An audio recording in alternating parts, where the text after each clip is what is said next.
All right, let's see. Okay, we're recording. Yeah, it's happening. All right, we're here with Jerry.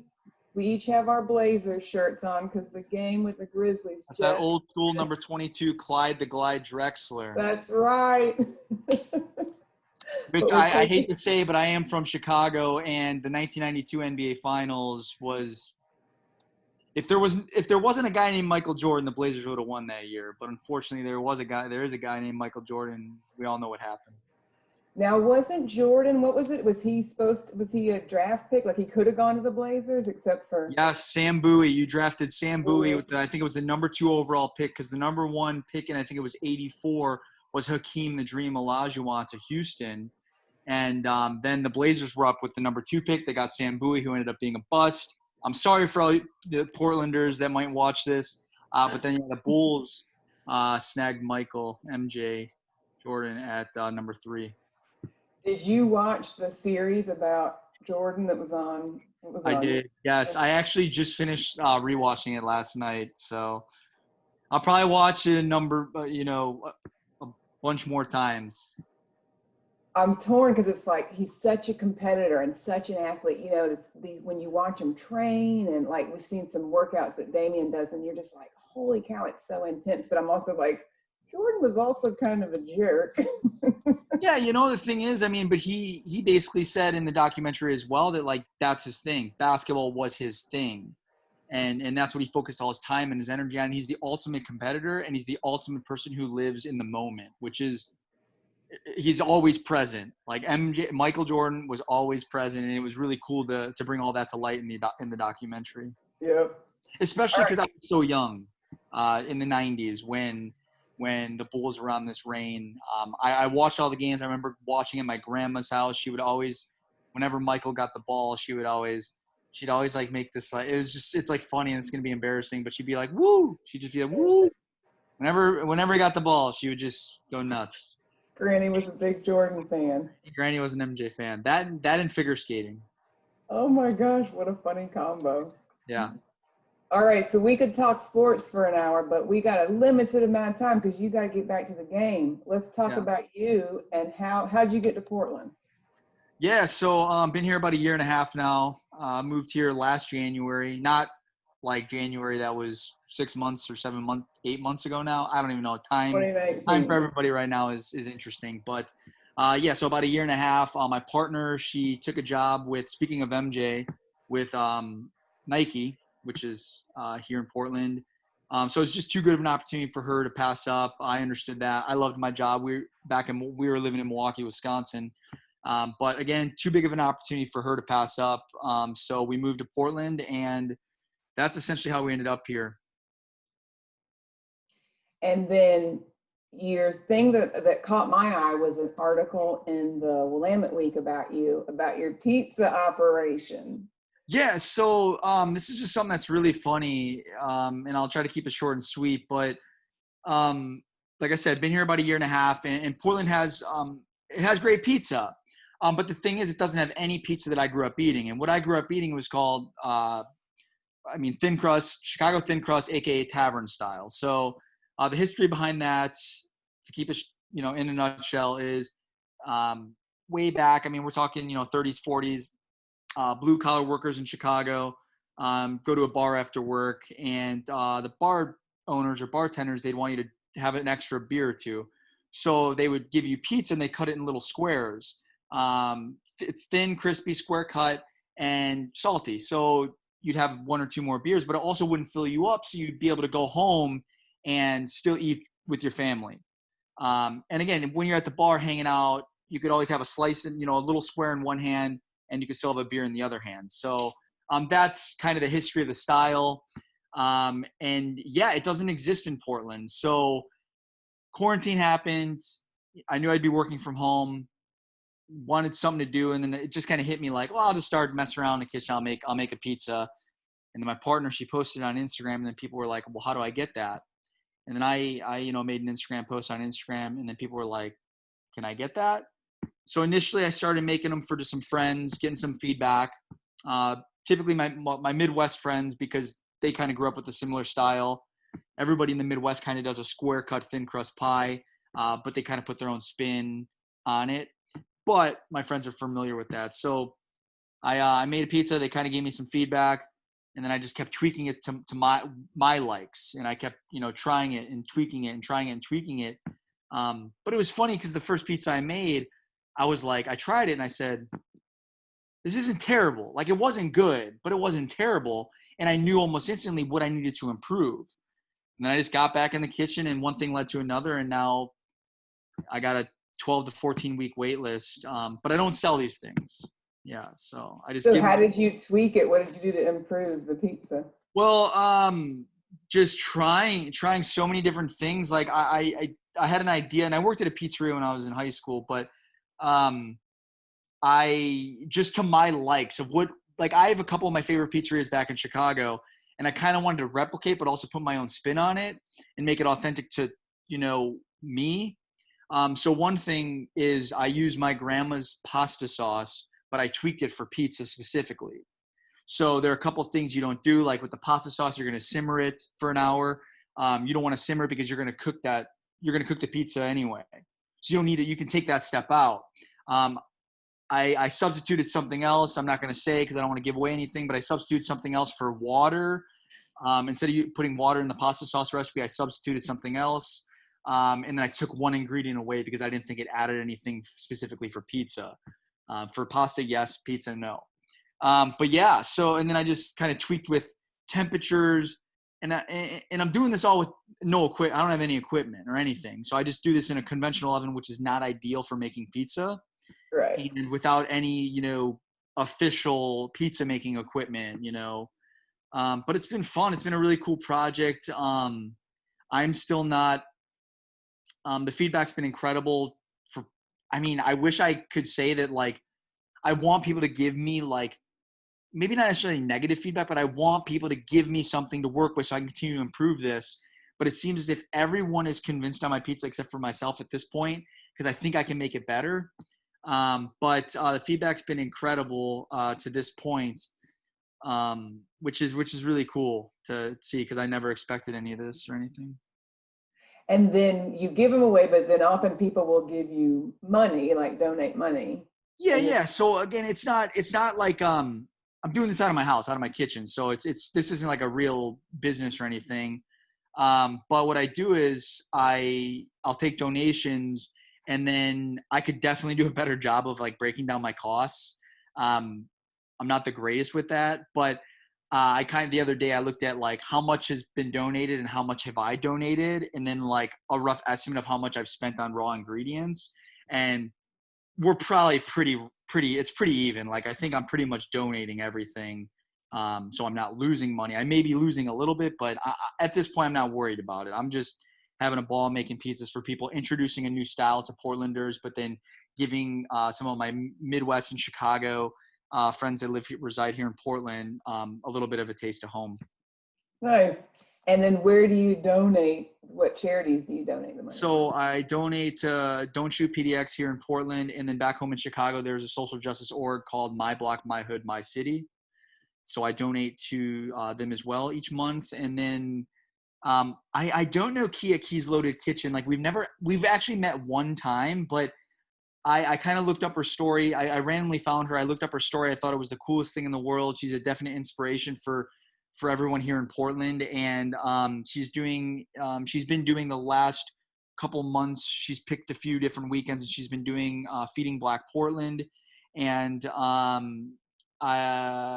we were able to kind of together donated $503, which was 503 is one of Portland's area codes. So $503 to Feeding Black Portland, the last round of that. So yeah, and I got something cool in the works right now with a food cart here in town. I won't leak any of that information, but we're also going to be doing a collaboration thing where we'll be donating, I think, all of the profits to another local org. So I don't Nice. know. Again, it's been fun. I never imagined like this, anything like this would happen. It's been, like I said, it's been fun, and now we're gonna do something with it. I'm gonna open something. I don't want to give away many of the details because I don't have a timeline or anything on that at this point. But we're definitely gonna turn this into something. I love how organic this was. You're like, I'm going to do something I love. I'm going to meet cool people. I'm going to support businesses and nonprofits. I'm going to partner with local businesses and then maybe turn it into a business. Yeah. And we're just going to keep, like, speaking of Michael Jordan earlier in the conversation, but like just try to be in the present and just, if things have been going in the right direction. So I'm not going to try to change anything at this point. Just like do a little bit each day, keep it moving forward, and then it'll all come to fruition, which I'm excited about. And it's like I said, it's been fun and it'll continue to be fun. I love it. All right, so I'm recording this, so I'm going to put links when I put this up on my YouTube page to Keys Loaded Kitchen is a food cart. I still have not eaten. I'm so embarrassed to say that, like, I have not eaten there yet, and I just. Oh my gosh! Have you been? She makes, so I think it's like $25 is a set price, and she has a set menu. Yep. And she hands you this thing. It's like you have to hold with both hands, and it's like, like it's enough. Hence the name, right? Loaded. I mean, you get what you pay for. I mean, from the pictures and just the feedback, like, it's like, I know it's gonna be so good, and I don't know why I haven't gone yet. I don't know why. I just know it's gonna be so good. But I'll get there. I'll get there for sure. Our food cart scene. That's what we've mostly been doing for the last 5 months. Are you from Portland? I grew up in North Florida. Okay, I was gonna say you actually have. I can hear the southern twang, which people don't realize that, like, they'll be like, oh, Florida, that's not so. I'm like, well, Panhandle. When we were talking North Florida Panhandle, I'm from the redneck part of Florida. Where are you at? I'm from the redneck part. What's it called? So I grew up in Jacksonville, and then I lived on the Gulf Coast for a few years, and then I've got some family in Louisiana. And oh yeah. So you cracked your beer. I got a glass of wine. After my second glass of wine, then you should hear my accent because it gets real. It starts to come out. That's for sure. That's what happens to me. Like, I've lived in Chicago, Milwaukee, Minneapolis, so a number of the larger Midwest cities. But they all have like slightly different accents, like Wisconsin and Minnesota. And then I'm from Chicago, but it's like, it's sometimes weird because depending on who I'm talking to and how many beers I've had, it like, they all like mesh together sometimes. And then if I'm with somebody from Chicago and we're drinking we start talking about Italian beef and stuff. And I'm just kind of like, yeah, I want a beef sandwich dipped hot in sweet peppers, we just start talking like that. But well, I was excited to talk to you about food because I love food. Like, for a skinny chick, I love to cook. I love to eat. And I feel like we have these, like you could get in a fist fight over pizza, right? Toppings. Do you put pineapple on? Oh, some people are like, oh, yeah. I like thin crust with minimal toppings. But in the South, it's barbecue. When I moved out here, somebody invited me to a barbecue. And where I'm from, like, someone gets up at 4:00 in the morning, and 2 days prior, you have marinated a bunch of meat, and there's usually like sausages involved or a smoker. Yeah. And we came out here, and someone's like, "You want to go to a barbecue?" And we got there, and it was like a gas grill and some frozen burger. And I was like, "This ain't a barbecue." and that's one of the many things that's so cool about food is like, and now we're talking specifically here in the U.S., but regionally, right? We all have our regional cuisines and different things that we do. Like, I mean, Chicago's obviously known, which is actually kind of a myth, I will say, for all deep dish pizza did originate in Chicago. However, local Chicagoans, we do not eat deep dish on the regular.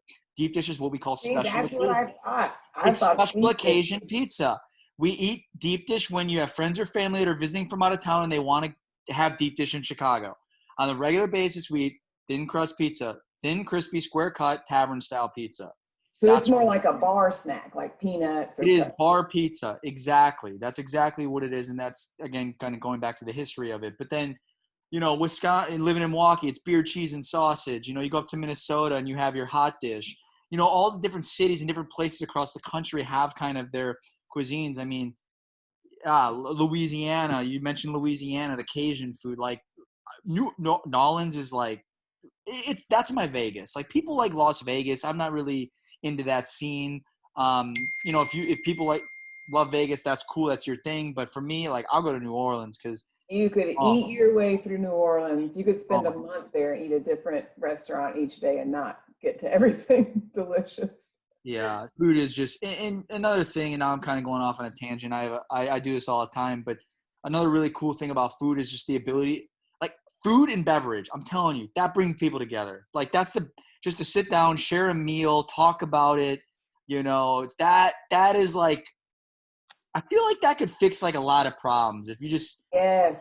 like if you had like a big potluck and everybody brought like a dish to pass from that means something to them, whether it's maybe a family recipe or culturally, right? Like it's a dish that an Italian dish or German or what have you, anywhere, right? And I'm telling you, that's food and beverage. That could Conservative, liberal, doesn't matter. Democrat, Republican, let's all get together and have a potluck and Just talk and hang out and have food because we're really not that different. I always tell people just want to eat good food, drink good beer. If you're into it, maybe smoke good weed or something, and take care of your family. All right, you were talking about New Orleans. Have you been to, there's a new cart pod on just west of 39th and Powell, or now it's Caesar Chavez and Powell. And it's called Matt and Mamare's. I have not been. Is that the same one as JoJo and Holy Trinity and Azul with the chicken and JoJo and the burrito plates. Yep, there's about, I don't know, 5 or 6 carts there. Well, if you're from Louisiana, have you been? They've got legit, like the husband cracks me up. I love talking to him because he's got that heavy Southern, Chris is his name, is heavy Southern, and the wife's from here. And so they make authentic, like he's like, we order our bread from this bakery in New Orleans. It's flown in, like real deal. That's cool. I'll have to check that out. I live just north of there, so I can go down there because I know Kyle at Holy Trinity. If you haven't been to Holy Trinity, he's pumping out some good stuff. He's from Texas. He's making Texas barbecue. And then Azul Tequila, the guys over there are pretty cool. They actually, Mark Guzman, I give them pizzas. He has a nonprofit called Meals on Us PDX that he just started with a friend of his, where they're providing meals for people here in Portland, and that's Azul Tequila. And then JoJo, I forget I think Justin's his name. I've not met him, but I've been to JoJo. That's good. Yeah. I mean, I don't know. I just like to eat. So now that's a Portland thing. I didn't know what JoJo's were until I moved out here. I know. Okay. I feel like if whoever watches this is going to be like mad at me for saying this, but like, I don't know, like I guess I'm not even really like a huge French fry guy. Like I like the main course. I do like sides, but like JoJo's aren't my favorite. I'm sorry. They're just not my favorite. I'd rather have like a classic, like even like I'm weird, like potato salad. Like I just want like a German, I don't know, just something like that for my side. But I don't know. Are you a JoJo fan? Do you like JoJo's? They're a little too much for me. I like a thin, real crispy fry. Yeah, that's what I'm saying. Like everybody doesn't know what a JoJo is. Starch a potato. Yeah. Like even if it's crispy on the outside, there's just, for me, it's just too much potato. Too much. I'm with you with the like a crispy, thin fry. Okay. French fry. Who has the best French fries in Portland? You know what? I haven't had enough to. I haven't had enough, so I. All right, that'll be our next interview. We'll have a French fry throwdown. I can't. Yeah, I wish I had an answer for you, but yeah, I wouldn't be doing anybody any justice like giving my opinion because I haven't had enough to form an opinion. But I will say that one of the best things it might be the best thing I've eaten since moving to Portland is this dish at Goomba. I don't know if you've been to Goomba, but they have this dish called the like pappardelle, and it's just insane. And then I'll get a side order of fry bread, which is essentially I think fried dough with garlic and Parmesan or something. You tear off pieces and you dip it into like the sauce. But it's just like, just get it. Like, just trust me, just go and get it. You won't be disappointed. Like texturally and the flavors, and yeah, I mean, you don't need to get super crazy. Like just simple ingredients and just, I don't know. It's amazing. All right. I told you we keep it short. We're at our 20-minute mark. We got to get back to the Blazers game, but I could talk with you about food all day. It was lovely to visit with you. Let's see. Mark's muted. Mark, if you have questions for Jerry, you could type them in the chat box, or you can just say. Or say anything, yeah. And then I'll put this up on the YouTube channel and on my website, and I'll put links. For sure. I'll put links to all the delicious food things. Yeah, and just anybody, like, put a link to like Instagram, Portland Pizza Peddler. That's kind of how I keep at Portland Pizza Peddler. that's kind of how I keep the word moving and whatnot, is through Instagram. And I'm not gonna lie, like I'm sorry, I shouldn't even say this. I hate social media, but like I'm such an old school. Like I'd rather just sit down, have a beer, have a conversation with somebody face to face. But obviously, we're in interesting times right now. And with that said, too, like social media, you can say whatever you want about it, but it is a great platform to get things out there, and and just kind of show others, people you know or you don't know, kind of what you're doing. So it is a unique, cool platform to utilize. So just kind of building that and getting the pizzas out there, and we're going to do something with it. So Cool. just follow along, because I have a vision, and we got something in the works. And the best way for people to find This is you Mark is on the other end, Jerry. Hey, what's up, Mark? How you doing? Good. How are you? Good. I enjoyed your presentation, and I love the conversation about food. Hey, no problem. No problem. Where are you from, Mark? I'm from Jacksonville. I'm Ann's father. Oh, okay, cool. You're from Jacksonville. Nice. Are you in Jacksonville now? Yeah. How's it there? It's supposed to be 100 degrees here, but we won't have the humidity like you do there. It's 80% humidity and 95 degrees. So Awesome. So you're probably going to spend the day outside, yeah? only mad dogs and Englishmen go out in the noonday sun. Oh, here. is that right? Yeah. Very cool. I'm due for a trip to Florida. I have family in Orlando. I haven't been in a while, but I've actually never been to Jacksonville. I did meet one of a new neighbor here in Portland. She's originally from Jacksonville, but she moved from Virginia. She just finished up her law school in Charlottesville. Is that where UVA is? I think UVA is in Charlottesville. But yeah, she's new out here. But I'll have to get to Jacksonville, and I've been to Miami a handful of times. I like Miami. I don't know. I think it's the food. Yeah. Don't want to discourage a Jacksonville trip, but we've had some weird coronavirus. It was real calm for a while, and then got excited, and then gets calm. So if I was you, I'd maybe give it another month or two before you plan on heading. Oh yeah, for sure. I'm going back home to Chicago here in Wednesday. Actually, Wednesday I'm going back home for a week. I'm going to 20 to 25 pizzerias. We're doing our final pizza research, and I'll be making pizzas for some of my best friends. And we're going to be comparing the top 3 pizzas in our opinion in Chicago to my product, and yeah, it'll be Oh my fun. God. I want to go on a pizza research trip.